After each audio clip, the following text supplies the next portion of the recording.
So this is a royal fern. It's just coming out, so it's really hard to tell that. You can see how these leaves are more distinct than the lower ones. That's because these have the spores. You'll see that later was a big one.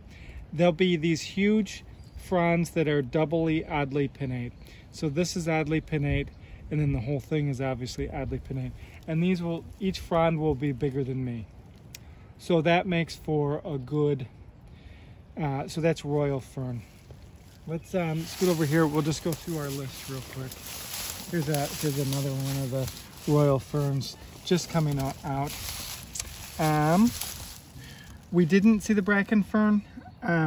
We saw that in, well, I'll show you pictures of it. It's other part of the park. We saw a few sensitive ferns. We saw club moss. We saw royal fern, barely. We saw cinnamon fern. We saw purple loosestrife. Make sure to kill it. I still haven't pointed out smartweed. That's annoying. It's really common. I'll point it out somewhere else. Arrowhead, arum haven't come out yet. The same with pickerel weed. So we didn't do those. We did do iris. We saw lots of cattail. I didn't show you water shield, but I want you to know it anyhow. Remember, that's the oval one. And the pictures online will be real obvious. We saw water milfoil, we saw bladderwort, we saw yellow water lily, we saw fragrant water lily, we saw waterweed. I did not show tape or eelgrass or valsnaria. I didn't show duckweed, but we saw it before.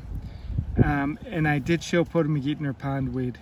That's one of the big stipules. We saw some poison ivy. I didn't point out honeysuckle. We've seen it other places. There's lots of it here. That high bush cranberry was a viburnum.